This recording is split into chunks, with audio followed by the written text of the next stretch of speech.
A paz do Senhor, amados irmãos. Primeiramente eu queria aclarar e pedir perdão aos irmãos. Na quinta-feira que estávamos transmitindo, se travou nossa transmissão por um problema que nós tivemos no nosso Wi-Fi aqui, na nossa casa. Já foi resolvido isso. Esperamos que na quinta-feira tudo possa fluir normal, toda a transmissão normal, para a glória e a honra do Senhor Jesus Cristo.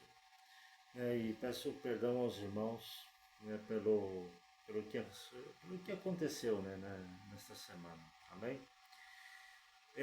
Quero orar primeiramente, antes de compartilhar esse tema, que se chama o caráter cristão. Amém? Pai, estamos em sua presença, Senhor. Pai amado, que o Senhor dirija, Senhor, esse estudo. Pai amado, que o Senhor fale com os teus filhos. Fale, Pai amado, com a tua igreja. Fale, Pai amado, com o teu povo, Senhor. Através desse tema, Pai amado, chamado o caráter cristão. Senhor, no nome de Jesus, que o Senhor nos dirija, nos conduza, Senhor, por tudo. Falando, Senhor, abertamente e diretamente ao nosso coração. Em nome do Senhor Jesus. Amém. Amém, amados irmãos. O texto base que nós temos para esse ensinamento, para esse estudo, não é uma pregação, mas um pequeno estudo, está escrito no livro de Provérbios, capítulo 27, versículos 17 e o versículo 19. Como o ferro com o ferro se aguça, assim o homem afia o rosto do seu amigo. E o versículo 19 diz: como na água o rosto corresponde ao rosto, assim o coração do homem ao homem. Ferro com ferro se aguça, se afiam, A faca ela fica afiada ainda mais com ferro ou uma pedra, digamos. E aqui quando fala do caráter, nós somos seres interpessoais. Nós dependemos de outras pessoas para poder nos relacionar. E o caráter ele é desenvolvido a partir do momento que nós começamos a conviver com outras pessoas. Começamos a aprender das outras pessoas. Começamos a ver as outras pessoas e aí sai o nosso caráter. O verdadeiro caráter que nós temos. Mas o que é o caráter? Qual é a origem dessa palavra caráter? Uma origem vem do grego, caráter. E que é o caráter em grego? É um conjunto de características, um conjunto de qualidades que uma pessoa tem, seja ela positiva, seja ela negativa, mas todas essas características, essas qualidades compõem uma pessoa. Há pessoas que têm dons para cozinhar, outras têm dom para pintar, outras têm dom para criar. Ou seja, são características, talentos, ou seja, qualidades que essas pessoas têm. Umas das pessoas são mais atentas, outras são mais distraídas, outras têm muita facilidade de preparar um ensinamento, um estudo, outras têm mais dificuldade. Mas nada disso impede que essa pessoa tenha qualidades nas suas vidas.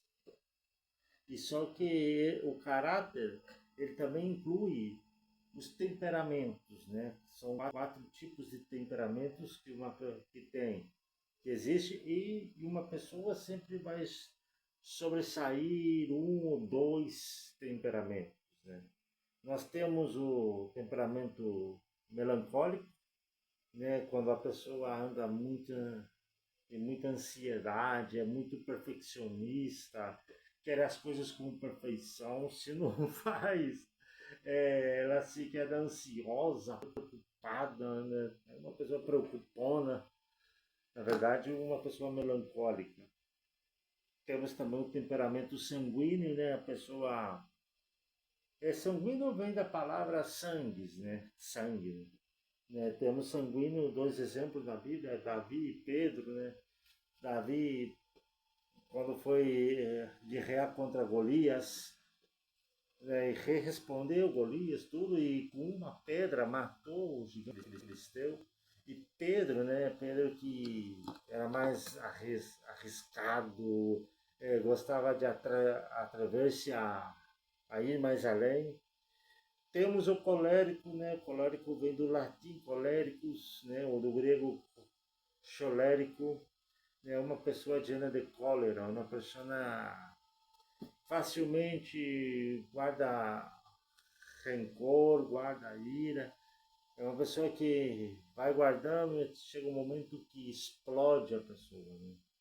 E temos o fleumático, né? O fleumático é uma pessoa tranquila, calma, uma pessoa que gosta das coisas com paz, com tranquilidade, né? Esse é o chamado fleumático. Vamos ver uns exemplos na Bíblia. Por exemplo, sanguíneo, Pedro. Pedro era sanguíneo. Ele teve suas mudanças bruscas. De repente, ele mudava Pedro. Em João, né, no Evangelho de João, capítulo 13, versículos 6 ao 9, Jesus estava lavando os pés dos seus discípulos. E Pedro pergunta a Jesus: Senhor, por que o Senhor lava os nossos pés? De maneira nenhuma o Senhor vai lavar meus pés. E Jesus responde o seguinte: não, que só aclarando a pergunta, né? Não tem essa pergunta, não escreve, não tem na Bíblia essa pergunta que Pedro fez, mas nada mais só para os irmãos terem uma ideia. E Pedro disse: o Senhor, jamais o Senhor vai lavar os meus pés. E Jesus disse: se eu não vos lavar, você não tem parte comigo, né? Jesus disse a Pedro. Pedro disse: então, não somente os pés, senão as mãos e a cabeça.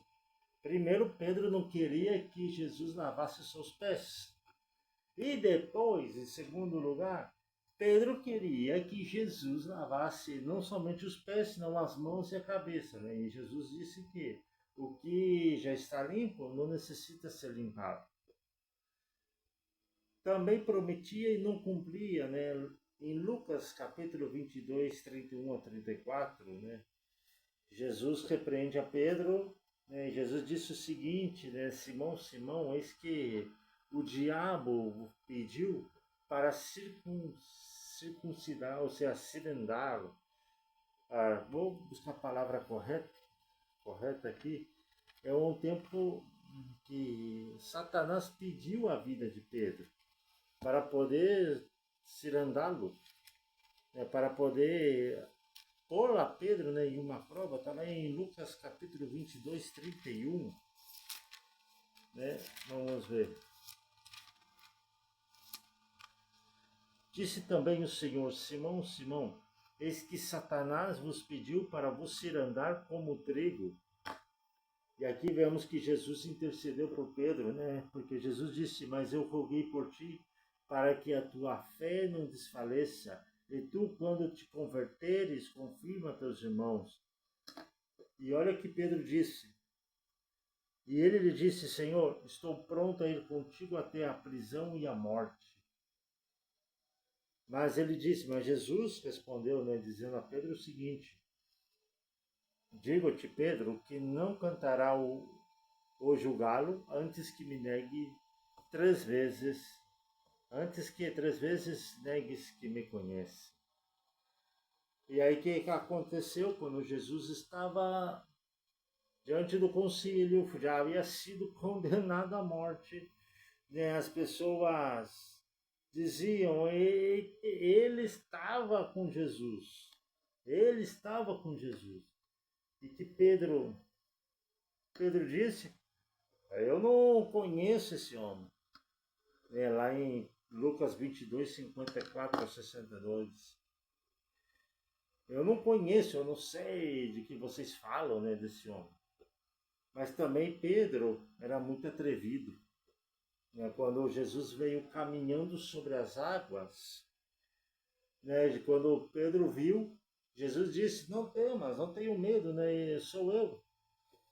Pedro disse, Senhor, se é o Senhor mesmo, manda que eu vá sobre as águas. E Jesus disse, vem. E Pedro começou a andar sobre as águas, mas pela dúvida que teve, começou a afogar-se, né? Começou a fundir-se, a afogar-se. Só que aqui vemos um Pedro. Só que depois teve outro Pedro, quando descende o Espírito Santo no dia de Pentecostes. Pedro é batizado com o Espírito Santo. E aquele Pedro que nunca tinha ganhado uma alma para Jesus Cristo, logo na primeira pregação, 3.000 almas, na segunda, 5.000. O que aconteceu com a vida de Pedro? O Espírito Santo transformou a vida de Pedro, permitindo-o mostrar humildade diante a confrontação que recebeu de outros apóstolos como Paulo. Pedro se reconheceu a si mesmo como um instrumento de Deus na grande obra de evangelizadora que realizou. Ou seja, o Espírito Santo transformou a vida de Pedro. Ou seja, independentemente do caráter que tenhas, o Espírito Santo pode transformar a sua vida. Temos o melancólico Moisés. Moisés era perfeccionista, queria tudo à perfeição, queria que tudo fosse direito, queria que tudo fosse da melhor maneira possível. Só que apesar desses intentos, né, de Moisés de querer ser perfeito, nunca conseguiu ser perfeito, né? Senão ele foi moldeado nas mãos de Deus. E que Moisés encontrou nas mãos de Deus? Segurança, misericórdia, amor. Muitas vezes o melancólico ele é desconfiado, ele é inseguro. Né? Diferente do sanguíneo. O sanguíneo quer fazer, se relaciona com todo mundo. Mas o melancólico é muito inseguro. Mas quando Moisés teve esse encontro com Deus, ele encontrou em Deus segurança, ele encontrou em Deus misericórdia, amor. Mas também temos o colérico, outro temperamento. Paulo era colérico. E quem era Paulo? Em Filipenses capítulo 3, só deixei eu abrir aqui, né? Filipenses capítulo 3, a partir do versículo 3, né? Porque a circuncisão somos nós, que servimos a Deus no Espírito e nos gloriamos em Jesus Cristo e não confiamos na carne, ainda que também podia confiar na carne. Se algum outro cuida que pode confiar na carne, ainda mais eu, circuncidado ao 8º dia, da linhagem de Israel, da tribo de Benjamim, hebreus de hebreus, mas segundo a lei fui fariseu. Segundo o zelo perseguidor da igreja, segundo a justiça que há na lei, irrepreensível. Mas o que era para mim era ganho, reputei-o perda por Cristo. Esse Paulo ele não queria dar o braço a torcer para abandonar a religião dos fariseus. Mas quando ele teve um encontro real com o Senhor Jesus Cristo, quando Jesus Cristo derrubou do cavalo, na verdade é lá em Atos, né? Em Atos capítulo 9. A partir daí nós vemos um Paulo, um antes de Paulo e um Paulo depois. Um Paulo antes de conhecer Jesus Cristo, perseguidor da igreja, fariseu segundo a lei, obedecia às tradições, queria cumprir as leis dos fariseus, colocava na cárcere os cristãos, matava os cristãos porque ele consentiu na morte de Estevão. E aí depois nós vemos um Paulo, depois de ter esse encontro com Jesus Cristo, se converteu em um homem transformado pelo Espírito Santo. Se mostrava cálido e humilde ao reconhecer que Deus era o principal realizador de todas suas obras e o motivador de seus atos. um Paulo totalmente diferente, né? Um Paulo que praticamente era perseguidor da igreja se tornou perseguido. Falava, seguia as tradições dos fariseus, se converte ao evangelho e obedece à palavra de Deus. E abriu várias igrejas. E temos o fleumático, né? Fleumático Abraão.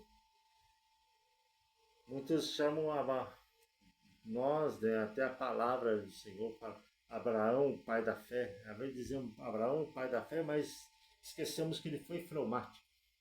E o fleumático, ele é mais tranquilo, vai na calma, vai na paciência.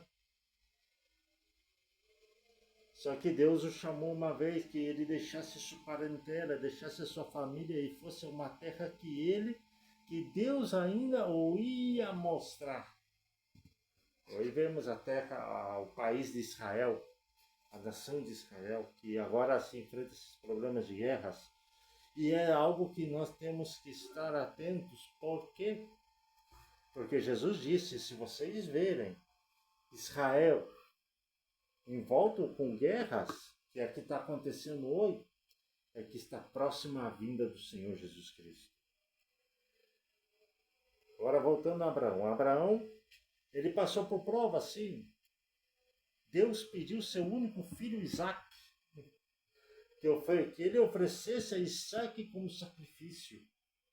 E Abraão obedeceu, é uma prova, ninguém dá seu filho. Mas Isaac representava o que seria Jesus Cristo para nós, nosso Redentor. As provas que atravessou e as lições aprendidas dos erros que cometeu o levaram a converter-se em um homem cuja confiança e esperança repousava completamente em Deus. A confiança, a esperança de Abraão não estava nas coisas, não estava nos bens materiais, não estava no homem, senão que estava plenamente em Deus. Na quinta-feira, na nossa transmissão em vivo, nós vamos tratar mais sobre esses temas. Vai ser em espanhol, na verdade. Mas que Deus, se os irmãos do Brasil quiserem assistir, assistam, porque Deus vai falar com a sua vida, como está falando continuamente. Que Deus abençoe. Fiquem na paz do Senhor.